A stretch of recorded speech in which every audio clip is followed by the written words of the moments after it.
Papo de Padre está no ar, graças aos nossos patrocinadores. Grow Engenharia e Serviços, empresa capixaba para atender as demandas industriais. Odonto Scan, a maior clínica radiológica do estado do Espírito Santo. Papelaria Rainha, onde a majestade é você. Nogram Mármores e Granitos. Construtora Canal, marca de qualidade e confiança. Assista mais um programa Papo de Padre. Salve, paz e bem, mais um Papo de Padre. Obrigado pela sua presença e a sua companhia. E como temos feito esses dias, esses anos, né, quase 3 anos de programa, nós temos contado histórias. É o que nós mais gostamos de fazer, contar histórias de pessoas com as suas alegrias, suas tristezas, suas dificuldades, seus dramas. E de modo especial quando chegamos na vida sacerdotal, que bom contar da vida de um padre, não é isso? Só que hoje vamos conhecer um padre que vai se ordenar padre aos 77 anos de vida. Além do mais, ele é pai, ele é avô. Aqui está junto conosco aqui João Tosi, diácono permanente há quase 10 anos diácono aqui em nossa igreja, da Arquidiocese de Vitória, no estado do Espírito Santo. E pela primeira vez no nosso estado do Espírito Santo, nós teremos um padre que é pai, que é avô. Bem-vindo, diácono. Obrigado. Aqui conosco, então, são os 3 filhos, né? Renato, Karina e Fábio. E todos aqui com filhos. Renato com uma filha. Uma menina, Sara. Caio e Cássio. 2 filhas. 2 meninos, Bernardo e Murilo. É pai, é avô, é diácono e agora padre. Você já pensou isso na vida do senhor? Ser padre? Foi o que eu sempre pensei, minha vida toda. O senhor sempre do início teve chamado para ser padre? Minha história começa desde os meus 4 anos de idade. Eu ia muito à igreja de São Sebastião, uma igreja linda, maravilhosa, hoje paróquia Nossa Senhora das Graças. E ali eu fui caminhando até uma certa idade, quando chegou para nós o capelão da Polícia Militar, Monsenhor Raimundo Pereira de Barros. Mas ele tinha o dom da palavra. E todos os sermões que ele fazia, eu não perdia uma missa. Eu me emocionava muito com as palavras dele. Tocava fundo o meu coração. E eu era muito chorão. E eu chorava, viu? Era. E eu chorava, viu? Às vezes eu chorava num cantinho lá. E sentia aquele desejo de querer ser igual a ele, ser um padre também, viu? Aí quando eu cheguei nos meus 7 anos, 8 anos mais ou menos, não tinha pastoragem nenhuma, só tinha cruzadinha, que eu não tinha idade para entrar para a cruzadinha, e tinha a Liga Católica Jesus Maria José. Então eu comecei a fazer parte dessa Liga Católica, garoto ainda. Quando eu comecei então a fazer minha catequese no Colégio Salesiano, lá na capela do Colégio Salesiano. E um belo dia, um padre do Colégio Salesiano fez um convite para mim. E eu falei assim, olha, tem que conversar com a minha mãe, porque tudo era minha mãe. Naquela época eu já tinha perdido meu pai, eu perdi meu pai com 8 anos de idade, eu não cheguei a conhecer meu pai direito, porque meu pai morreu de tuberculose, e na época não tinha cura. E quando meu pai vinha do sanatório do Rio, minha mãe me levava para Colatina, e eu ficava em Colatina 3, 4 meses, na casa dos meus tios na roça. E quando meu pai voltava para o hospital, eu voltava para Vitória outra vez. O senhor tinha quantos irmãos? A família teve 9, nós somos em 9. 9 filhos? Mas uma menina morreu entre eu e o meu irmão mais velho, né? O outro mais velho do que eu. O terceiro?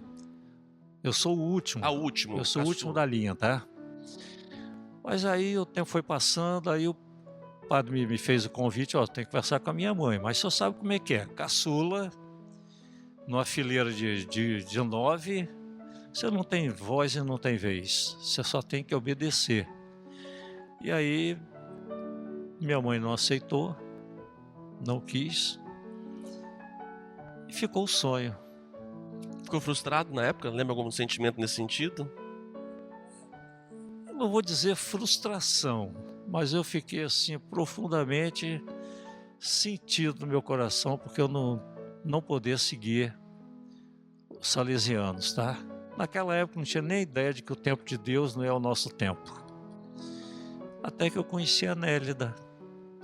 Nos conhecemos na Praia da Costa. Aqui na Praia da Costa. Belo domingo, um domingo maravilhoso na praia. Viu? Nós nos conhecemos ali. Teve um detalhe importante. Já que pode contar uma história, eu vou contar uma história. Pra isso. Quando eu conheci a Nélida, eu fiquei tão encantado com ela. Ela era linda, maravilhosa, viu? E nós ficamos ali naquele papo da areia, batendo papo, eu, ela e uma prima dela. Quando ela disse assim: João, agora eu vou embora, tá? Tudo bem. Quando eu fui pegar minha roupa, cadê minha roupa? Roubaram minha roupa. E eu fiquei só de sunga. Aí eu falei para ela assim: Nélida, roubaram minha roupa. Não tem importância. Roubaram sua roupa, mas você me encontrou. Falou pra mim, viu? Já, viu? Chavecando já. Mas você me encontrou. Aí eu telefonei lá pra casa, aí foram lá me buscar, tá? E aí nós começamos a namorar, namoramos 3 anos. Ela muito séria, muito religiosa. Todo domingo nós íamos ao convento. Ela era frequentadora do convento, ela é a mãe dela. E depois de 3 anos nós nos casamos. Eu morei 1 ano aqui na casa da minha sogra, depois fui para Jardim América. Porque Nélida, ela era professora, ela tinha um curso superior. Ela dava aula de português e francês. Depois o francês saiu de uso, ficou só o português. Ela dava aula no Passionista. Ela fez o concurso e passou, acho que em 8º lugar. Ela pôde escolher aonde ela queria trabalhar. Então ela escolheu Jardim América. E ali ela já dava aula no Passionista, construíram a Afonso Schwab. E ela começou na Afonso Schwab e se aposentou ali na Afonso Schwab, viu? Quantos anos de casados? 41 anos de casado. 41 e vieram os filhos. E, Renato, você é o mais velho, né? O mais velho, exatamente. Tem alguma lembrança desse momento aí inicial? Tenho muitas lembranças, né? Mas no primeiro momento, até em meu nome, nome da minha irmã e do meu irmão, né? Desculpa aí, mas eu queria agradecer muito a vovó Aurora por ter deixado o senhor virar padre lá atrás. Né? Graças a vovó Aurora. Não tinha ela, não tinha os meninos. Não, seria. É verdade, né? Nélida, é verdade, né? História, né? Então, assim, ela foi uma beata, uma santa. Exatamente. Lembro da minha época em Jardim América. Meu pai sempre gostou da igreja. Lá na Santa Maria Gorete. Desde novo eu via ele na igreja, né? Se envolvia. Círculos bíblicos, né? Que muitas vezes a gente não queria ir, mas nós éramos obrigados a ir, né? Também fui muitas vezes obrigado também. Exatamente. Então, mas nós crescemos observando isso. Nós crescemos vendo esse movimento, não só ele, como a minha mãe. Né? A minha mãe, ela sempre esteve junto nesses momentos. Isso eu acho isso muito legal. E aí vem um pensamento, né? É a vocação. Tudo bem, lá atrás não deu certo, mas aquilo fica, né? Não tem como. Você não consegue desviar, por assim dizer, no meu entendimento. Se você está designado a ser algo, você vai ser. Quer seja lá atrás, quer seja hoje, quer seja daqui a 20, 30 anos. Acho que isso para mim fica essa mensagem. É muito marcante isso, né? Tudo que meu pai passou, tudo que ele viveu, todas as tribulações, todas as alegrias. Mas peraí, meu foco é esse aqui. Em determinado momento, ele seguiu nesse sentido. Karina, ver o seu pai falar, acho que também não é novidade para vocês, essa questão de desejo de ser padre desde o princípio, né? Como é que você vê isso, né? Olha, padre, eu fico muito feliz porque eu esperava em algum momento da vida dele, né, vê-lo como padre. Desde criança que eu sou a filha do Padre João, minha mãe sempre foi a mula sem cabeça. Sério?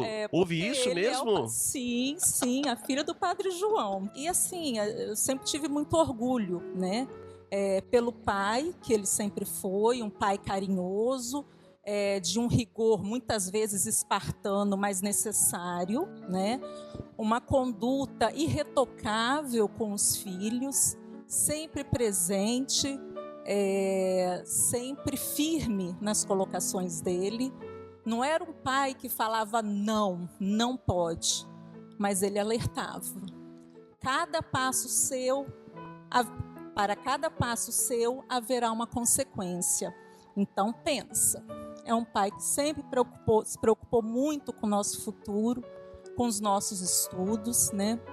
Sempre nos trouxe muita alegria. Aliás, ele e mamãe eram o casal perfeito.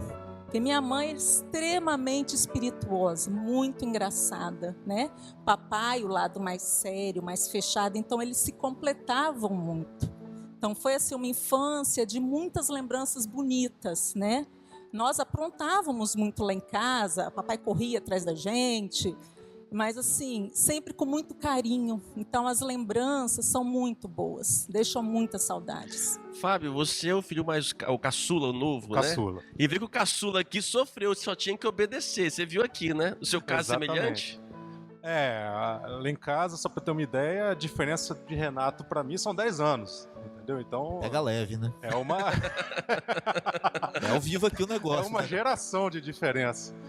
Mas até mesmo dando encadeamento ao que o Renato falou, a nossa história lá em casa sempre foi de muita proximidade, indissociável com a igreja. Eu lembro quantas vezes o papai já levava um chocalhinho para mim para ir tocar junto com um grupinho da igreja, né, no canto. Eu ia lá, tocava meu chocalho, o Renato foi coroinha. A Karina mesmo me dizia que Renato ficava de coroinha fazendo careta para assembleia. Pra ter uma ideia. Obrigado. Então a nossa infância sempre girou em torno, e isso é importantíssimo, porque, como eu estava até comentando com o senhor, como é que a gente vai exigir de adultos frequentarem a igreja se não tiver uma infância ligada à igreja? Ainda que venham para brincar, correr, as criancinhas correndo, deixa para criar já esse ambiente, essa naturalidade. O papai, indiscutivelmente, uma caminhada de muita presença, todo mundo conhece o seu João, por todas as comunidades por onde ele passou, entendeu? Do apoio, pastorais, grupos do Crisma, perseverança. Eu ia com o papai do lado, o papai me levava, eu ficava lá brincando, mas ele e todo mundo sempre agradecendo, muito agradecido a seu João, tudo, porque de fato um homem diferenciado.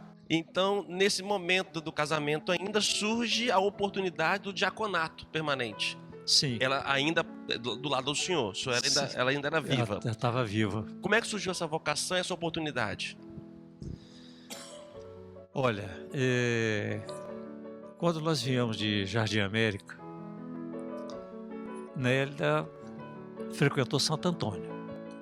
Comunidade de Santo Antônio, aqui na Praia da Costa. Eu fui para o santuário.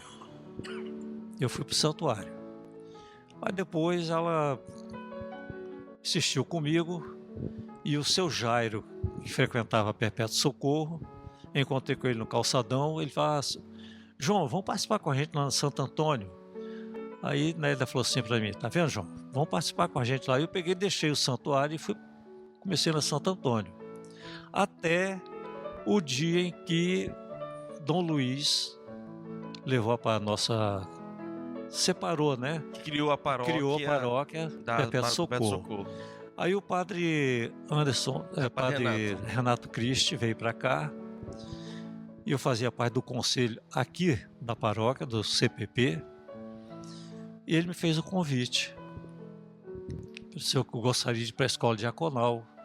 Era o que eu estava esperando, né? Aí você já sabia, já ouviu falar do diaconato permanente? Já conhecia alguma coisa sobre isso? Olha só uma coisa, uns 2 anos atrás, antes da Nélia adoecer, eu andei participando de uns encontros lá em Ponta Formosa, com aquela primeira turma, os 3 primeiros que foram ordenados, eu estava com eles, mas depois Nélia adoeceu, aquelas coisas todas, não deu para continuar, e então teve as primeiras turmas, e eu fiquei de fora. Quando o padre Renato Cristo me chamou, então eu conversei com a Nélia, disse: Nélia, o padre Renato me fez esse convite. Ué, por que você não vai? Ela disse: mas você tem que assinar um papel autorizando. Ué, me dá esse papel que eu assino. Ela pegou, autorizou, assinou, e eu comecei a fazer a formação, entendeu? Na Igreja Católica, nós temos os graus no sacramento da ordem: diácono, o presbítero e o episcopo, o bispo, né? Diácono, padre e bispo. São 3 graus. No diaconato, existe o diaconato transitório, que é aquele que ordena diácono em vista de ser padre. Então ele fica ali 3 meses, 6 meses, 1 ano, porque já sabe que será ordenado padre. E existe o diácono permanente, aquele que é para sempre diácono. Ele já ordena, e geralmente são pessoas casadas, quase sempre casadas. Se ordena não casado, já ordena celibatário para o resto da vida. E no caso do diácono permanente, caso a mulher falece, ele se torna celibatário, né? Mas no caso do senhor foi diferente. O senhor, no processo de formação de diaconato, que veio o falecimento da esposa. Foi, ela morreu no primeiro ano. Primeiro ano do diaconato, ela morreu. O câncer dela foi diagnosticado em agosto de 2007. Foi 1 mês antes do meu casamento. E ela faleceu, foi em julho, foi 1 mês antes do meu casamento. E ela faleceu em março de 2011. Então tem uns 4 anos aí, Isso. 4 anos de dor. Foi de muita luta. Como é que foi esse momento na vida de vocês? Como é que é a figura da mãe aí? Até emociona. Nesse período eu não estava aqui. Eu estava morando em Campinas. Tinha me mudado com a minha família em 2007. Então eu sabia das notícias, né? Quando podia vir ao estado, eu, claro, ficava na casa deles. Mas para mim foi muito difícil, porque eu não... Como é que eu vou te dizer? De certa forma eu não vivenciei esse momento, né? Eu lembro aquela última semana, foi muito... Nós ficamos a semana inteira, a gente já sabia que Deus levaria ela naquela semana, né? Eu tive ausente, né? Por outras questões, né? Então... Mas realmente foi muito complicado. Enfim, eu também fiquei um tempo afastado. Fiquei 1 ano e meio no Rio de Janeiro. Eu tinha acabado de passar num concurso para lá e estava lá naquele momento. Mas já havia convivido nesse período um período inicial da doença aqui. É difícil, infelizmente, sim. É algo muito duro de falar. Foi uma experiência muito dura. E esse momento da partida da Nélida? Olha, foi muito difícil, porque eu passei o Natal e 1º de ano com vocês lá em Campinas. Passou. Quando chegou no final do ano, que nós voltamos, a Nélida estava muito mal. Levei ela para fazer quimioterapia, a médica falou assim: olha, seu João, aconteceram uns efeitos colaterais aí da dona Nélida, eu tenho que interná-la logo. Aí eu e Karina internamos Nélida no Vitória Parte, e daquele dia para frente eu fiquei direto com ela lá, fiquei até o dia 4 de março, quando ela faleceu. Eu ajudava a dar banho nela, passava umas corzinhas no rosto dela, que ela estava assim, cor de vela, igual uma vela, tipo, tão branca, que não tinha cor nenhuma, não tinha mais sangue. Nélia era muito devota de Nossa Senhora. Tinha uma devoção profunda a Nossa Senhora. E o câncer que ela teve, a médica falou várias vezes para mim: olha, eu não entendo como Dona Nélia não está sentindo dor. Nélia não está sentindo dor nenhuma. Era para ela estar arrancando os cabelos, porque o câncer dela foi número 4, foi muito sério. Aí eu falei: doutora, eu tenho certeza que Maria está segurando tudo isso. E Nélia faleceu numa tranquilidade, só precisar de ver que tranquilidade. E eu e Fábio rezamos o terço, na noite que ela faleceu, né? Nós rezamos o terço e ela já nem abria os olhos já estavam meio azuis, né? Perdeu a cor, mas nós rezamos o terço com ela e quando deu 1h da manhã ela faleceu. Não vou dizer para o senhor que a doença venceu Nélia, não. Porque eu tenho plena consciência hoje que ela cumpriu a missão dela. Seu João, apesar do seu desejo, desde criança, ser padre, no meio do caminho encontrou uma mula sem cabeça, uma pessoa que te ensinou cada vez a amar, e o senhor amou profundamente essa mulher. Amei e muito, viu? Não foi uma frustração, o casamento não foi uma frustração. Não, o senhor se realizou. em momento algum. O senhor se realizou na vida matrimonial. Quando eu conversei com o Dom Dario, eu disse para ele: Dom Dario, eu fui muito feliz no meu casamento, falei para ele. Mas eu não me senti um homem completo, porque ainda me faltava uma coisa: a minha ordenação sacerdotal, que eu sempre almejei a minha vida toda, falei para ele. E é isso que eu estou querendo agora completar na minha vida. Nesse processo, continua o diaconato? Não é isso? Com certeza. Não foi motivo de desânimo e vocês também, filhos, a incentivavam, né? Não, eu continuei normalmente. E aí eu vou conhecer seu João no dia da ordenação dele. Porque na minha paróquia, lá em Alto Laje, foram 22 diáconos naquele dia, se não me engano? Acho que foram 22. E eu tinha um diácono permanente na minha paróquia. E eu não sabia da vida do seu João. E aí, de repente, a ordenação dele foi diferente, porque o bispo fez a consagração dele porque ele já era viúvo. E como já é viúvo, ordenando, já ordena celibatário. E eu vejo o bispo lá impondo as mãos do seu João e já ordenando e colocando o voto celibatário. Eu falei, gente, o bispo errou. Não sabia disso, né, na ordenação, porque já ordenou então aos quantos anos? Não, 68 anos, eu acho que tinha 68. E desde então tem desempenhado o papel de diácono permanente aqui nessa paróquia, no Senhora Perto do Socorro, e sempre com desejo, né, seu João? Sempre de desejo. E aí fez o pedido ao bispo? Aí eu fui ao bispo. O primeiro deu um pouco de chá de cadeira? Pediu para esperar um pouco mais? Pediu para esperar um pouco mais, eu vou esperar, mas eu vou chegar lá. Eu nunca perdi a esperança, viu? E aí quando veio a notícia? Olha, quando veio a notícia, quando o senhor falou para mim lá na Santo Antônio, olha, seu João, tá tudo certo aí pro senhor, hein? Foi o ano passado. Aquilo ali eu quase que explodi de alegria, né?